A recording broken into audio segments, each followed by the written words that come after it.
Assalamualaikum dan salam sejahtera. Berita pagi Sarawak edisi Selasa 22 Disember bersama saya Abang Muasli Abang Abdul Samad. 34 buah keluarga di Rumah Panjang Rantai Sedin dekat Nanga Sepetai Kapit kini boleh menarik nafas lega apabila masalah tanah runtuh yang berlaku di belakang rumah panjang mereka akan diselesaikan dengan kerja-kerja pemotongan dan pengukuhan cerum bukit. Sejumlah RM200,000 diperuntukkan bagi tujuan tersebut. Peruntukan tersebut diumumkan Ahli Parlimen Kapit yang juga Menteri Perdagangan Dalam Negeri Datuk Seri Alexander Nathalinggi ketika melawat kesan tanah runtuh di kawasan rumah panjang itu. Sememangnya kita akan buat pemotongan yang bukit di belakang rumah ini. Mungkin akan menelan belanja tak kurang dari RM100,000 lagi lah untuk kita buat memastikan keselamatan rumah ini nanti. Kita gunakan bentuk yang bagaimana yang sesuai lah.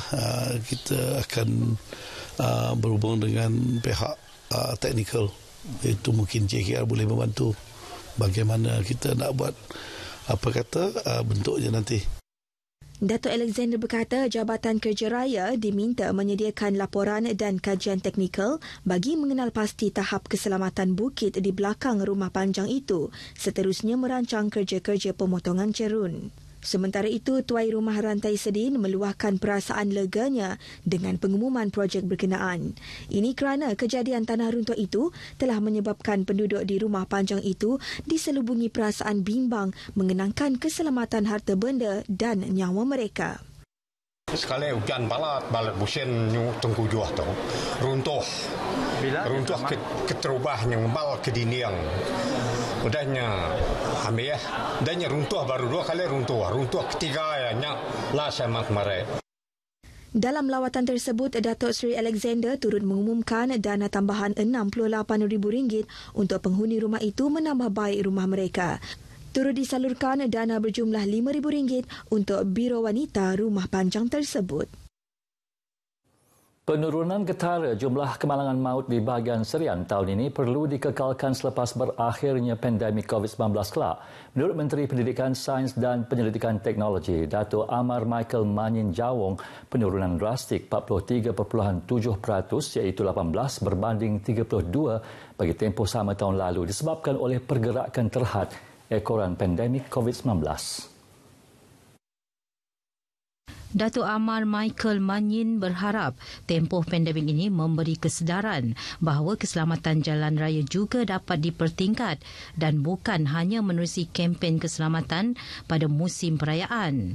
Beliau berkata demikian ketika berucap merasmikan kempen keselamatan jalan raya peringkat negeri Sarawak di Serian. Berdasarkan statistik PDRM bahagian Serian mencatatkan penurunan daripada 340 kemalangan tahun lepas kepada 255 tahun ini atau 25%. Laluan kerap kemalangan melibatkan Simpang Kerait, Jalan Kuching Sri Aman, Kampung Lintang Baru Pancur, Jalan Kuching Serian dan Simpang Gedong, Jalan Kuching Sri Aman. Kementerian Belia dan Sukan Sarawak akan terus melaksanakan pelbagai program memperkasa golongan belia di negeri ini. Menterinya, Dato' Abdul Karim Rahman Hamzah berkata, pembangunan belia perlu diberi penekanan agar Sarawak tidak ketandusan pemimpin pada masa depan. Datuk Abdul Karim menyatakan demikian ketika berucap melancarkan manual keselamatan perlindungan dan keselamatan kebakaran dan kesihatan pekerjaan serta pelancaran pelan anti rasuah organisasi OACP di Miri. Dalam pada itu, Datuk Abdul Karim memuji kementerian itu kerana berjaya mendokumentkan manual dan SOP keselamatan dan kesihatan yang merangkumi semua pejabat bahagian, Dewan Suara dan kem belia di seluruh negeri. Beliau turut menyaksikan penyerahan fasiliti dan infrastruktur sukan kementerian itu kepada Perbadanan Sukan Sarawak SSC. Semua fasiliti tersebut katanya perlu dipantau, diselenggara dan ditambah baik dalam memupuk budaya bersukan selaras dengan visi sukan untuk semua dan Sarawak sebagai pusat kuasa sukan. Sebanyak 13 projek transformasi luar bandar RTP di kawasan Dewan Undangan Negeri Samalaju yang dirancang tahun ini dengan agihan kos RM3 juta telah dilaksana, malah ada yang telah siap sepenuhnya. Menurut Adun Samalaju Majang Renggi, bagi tahun depan kawasan Suai Dun tersebut bakal menyaksikan lebih 10 projek RTP yang dirancang bakal dilaksanakan. Justru Majang Renggi berkata adalah penting ketua-ketua kaum dan masyarakat terus bergandingan dengan wakil-wakil dan pemimpin kerajaan dalam memastikan kampung, rumah panjang dan penempatan mereka menerima bantuan dan peruntukan yang sewajarnya. Nyalai, hari kita ke Begulai berkatu, hari kita ke Berandau berbala mayuh berkatu, namu kita, nama otai kuliah digagak perintah, nama otai ke bisi kemudahan-kemudahannya. Awak kena oleh ada baik, oleh ada panggung kita, lebuh kita pulai dengan rumah panjai. Nyak meh pemanah kita rumah. Lebuh perintah datai, lebuh kunsil datai, lebuh tuan-tuan MP perintah datai, dengan rumah kita, anang, ndak datai.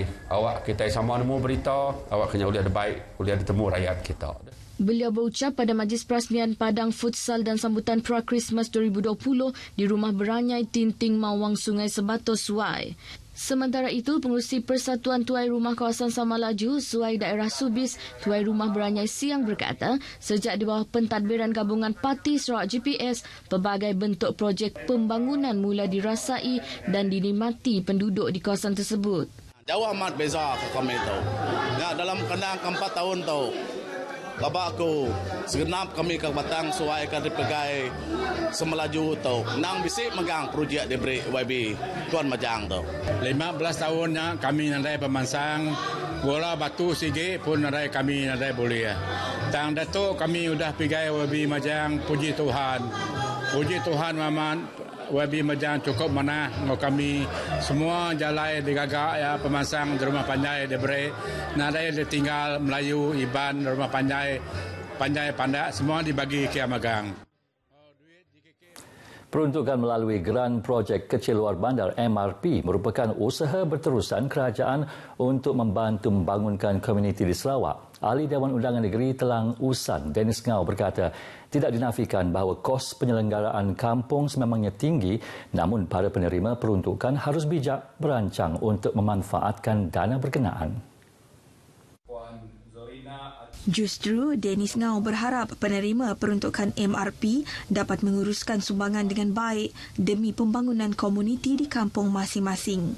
Beliau juga mengingatkan para penerima supaya memaklumkan sebarang peruntukan kepada masyarakat bagi mengelak perkara yang tidak diingini berlaku untuk kebaikan bersama. Beliau berucap pada majlis penyerahan cek MRP Adun Telang Usan dan cek sumbangan kerajaan untuk rumah ibadah agama-agama lain bagi tahun 2020 fasa 2 di Miri.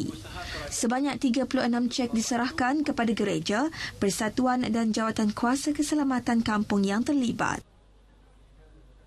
Jabatan Kerja Raya JKR bahagian Seri Aman akan mengemukakan satu kertas kerja dan cadangan perbelanjaan bagi memotong kawasan tanah bukit di belakang rumah panjang Sekandis di Lubuk Antu.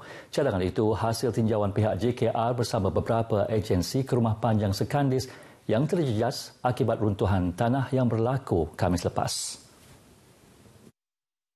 Kerja-kerja berkenaan kemudiannya akan diserahkan kepada Jawatan Kuasa Pengurusan Bencana bahagian Seri Aman untuk tindakan lanjut. Tanah runtuh yang berlaku telah menyekat aliran keluar air hujan di kawasan belakang kediaman menyebabkan limpahan air masuk ke dalam rumah. Penghuni rumah panjang ketika ini dikehendaki sentiasa berjaga-jaga susulan cuaca kerap hujan dan dikuatiri kejadian runtuhan tanah akan berulang.